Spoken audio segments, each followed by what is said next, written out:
السلام علیکم ورحمۃ اللہ وبرکاتہ۔ الحمد للہ رب العالمین والصلاۃ والسلام علی رسول الامین وعلی آلہ وصحبہ اجمعین، اما بعد۔ ایک چیز بہت سارے لوگوں کو پریشان کرتی ہے، وہ یہ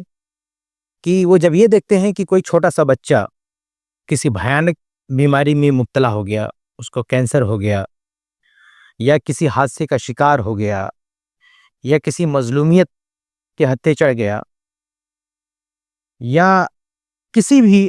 آفت کا شکار ہوا، تو بہت سارے لوگ کہتے ہیں کہ آخر اس چھوٹی سی جان، اس ننھے سے بچے کا کیا قصور تھا کہ اوپر والا اسے یہ سزا دے رہا ہے۔ تو بہت سارے لوگ یہ شکایت کرتے ہیں اوپر والے سے، اللہ سے، کہ بھئی ایک بڑا آدمی، جوان آدمی، بزرگ آدمی کوئی کسی تکلیف میں مبتلا ہو تو کہتے ہیں ہو سکتا ہے اس کے گناہوں کی سزا ہو، لیکن ایک معصوم بچہ جو چھوٹا سا بچہ ہے، 5 سال کا بھی نہیں ہے، تو وہ کسی بھیانک بیماری میں مبتلا ہوا، کسی حادثے کا شکار ہوا، زلزلے میں دب گیا، تو آخر اس چھوٹے ننھے بچے کا کیا قصور ہے؟ اسے اتنی بھیانک تکلیف کیوں دی جا رہی ہے؟ اللہ تعالیٰ اس کے ساتھ ایسا کیوں کرتا ہے؟ یہ ایک سوال پیدا ہوتا ہے۔ اس سوال کا جواب اسلام کے علاوہ کہیں نہیں ہے، کسی کے پاس اس کا کوئی جواب نہیں ہے کہ ایسا کیوں ہوتا ہے، لیکن ہمارے نبی صلی اللہ علیہ وسلم نے ایک حدیث میں اس کا جواب دیا۔ وہ حدیث میں آپ کے سامنے پیش کرتا ہوں۔ یہ سنن نبی داؤد کی حدیث ہے، اور بھی بہت ساری کتب احادیث میں یہ موجود ہے۔ ساری سندوں کو اکٹھا کر کے ہم جب نتیجہ دیکھتے ہیں تو یہ حدیث صحیح معلوم ہوتی ہے۔ روایت کے الفاظ یہ ہیں کہ اللہ کے نبی صلی اللہ علیہ وسلم فرماتے ہیں کہ ان العبد اذا سبقت له من اللہ منزلۃ، کہ جب اللہ رب العالمین اپنے کسی بندے کے لیے آخرت میں کوئی مقام لکھ دیتا ہے، جیسے وہ جنت میں جائے گا، جنت میں اس کو ایک اچھا مقام ملے گا، یہ اللہ تعالیٰ اگر کسی بندے کے حق میں پہلے سے فیصلہ کر دیتا، لم یبلغها بعملہ، لیکن وہ بندہ جب پیدا ہوتا ہے تو اپنے عمل کی بدولت اس مقام کا مستحق خود کو نہیں بنا پاتا ہے۔ اس کی عبادتیں، اس کے اعمال اس درجہ کے نہیں ہوتے ہیں کہ اللہ تعالیٰ نے جو مقام اس کے لیے لکھا ہے اس مقام تک پہنچ سکے۔ تو پھر اللہ تعالیٰ کیا کہتا ہے؟ ابتلاہ اللہ فی جسدہ او فی مالہ او فی ولدہ، تو اللہ تعالیٰ 3 میں سے کوئی ایک آزمائش میں اسے ڈالتا ہے۔ فی جسدہ، یا تو اس کے جسم میں بیماری پیدا کر دیتا ہے، جسم میں کوئی تکلیف کی بات ڈال دیتا ہے، اس کا جسم کسی تکلیف میں مبتلا ہو جاتا ہے، کسی حادثے کا شکار ہو جاتا ہے، بیمار ہو جاتا ہے، کچھ بھی ہو سکتا ہے۔ او فی مالہ، یا اس کی دولت اللہ چھین لیتا ہے، مالی اعتبار سے اس کو خسارہ ہوتا ہے، نقصان ہوتا ہے۔ اور آگے کہا او فی ولدہ، یا اللہ تعالیٰ اس کے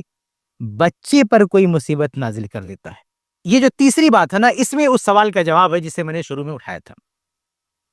کہ اللہ رب العالمین کسی باپ کو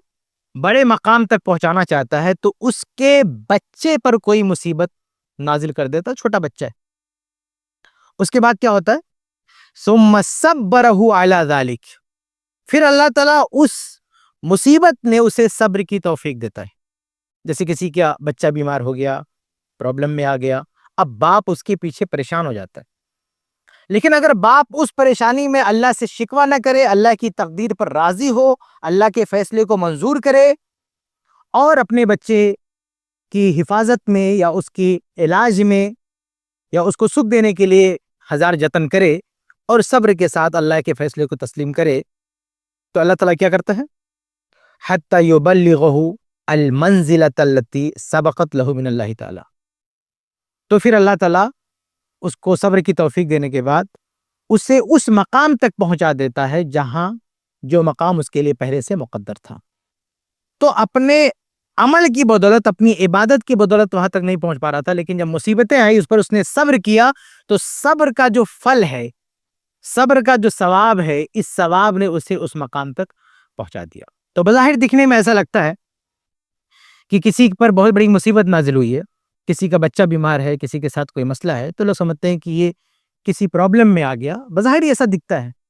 لیکن اس حدیث کو ہم سامنے رکھتے ہیں تو اس مصیبت میں بھی ایک خیر کا پہلو ہو سکتا ہے، کہ ہو سکتا ہے اللہ تعالیٰ اس بچے کے باپ کو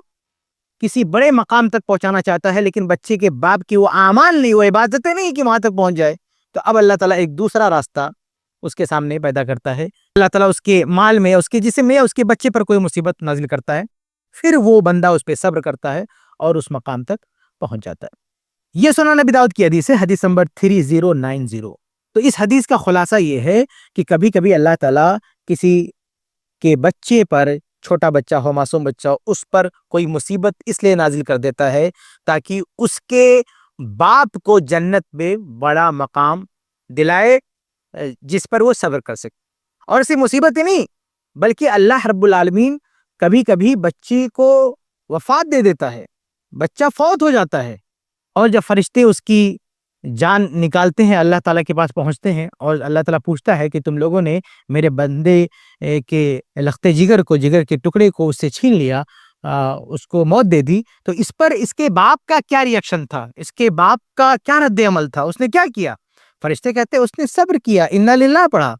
تو اللہ تعالیٰ کہتا ہے کہ ہم اس کے باپ کے لیے جنت میں ایک محل بنا کے دیں گے، کیونکہ اس نے بچے کی وفات پر صبر کیا ہے۔ تو اللہ تعالیٰ کبھی کبھی معصوم بچے پر مصیبت ڈالتا ہے یا اسے موت تک دے دیتا ہے، لیکن اس سب کے پیچھے اس کا ایک بڑا بینیفٹ یہ ہوتا ہے کہ اس والد کا مقام بڑھتا ہے اگر وہ صبر کرتا تو، ورنہ اگر وہ باپ چیخنا چلانا شروع کر دے، شکوہ کرنا شروع کر دے، تب اس کا مقام نہیں ملے گا، لیکن وہ صبر کرے اور اللہ کی تقدیر پر راضی ہو تو مرنے کے بعد اسے بہت بڑا ثواب مل سکتا ہے۔ اور یہ جو چھوٹا بچہ ہے، ظاہر سی بات ہے کہ اس کے بھی درجات بلند ہوگی، یہ بھی جنت میں جائے گا، اور اس کو بھی اللہ رب العالمین بلند درجات پر فائز کرے گا۔ تو یہ ایک حکمت ہے کہ اگر چھوٹے بچوں پر کوئی آفت آتی ہے تو اللہ رب العالمین ایسا کیوں کرتا ہے، اس کا یہ جواب اس حدیث میں تھا جس سے میں نے آپ کے سامنے رکھا ہے۔ اللہ تعالی ہم سب کو یہ حدیثیں پڑھنے اور سمجھنے کی توفیق عطا فرمائے، آمین رب العالمین۔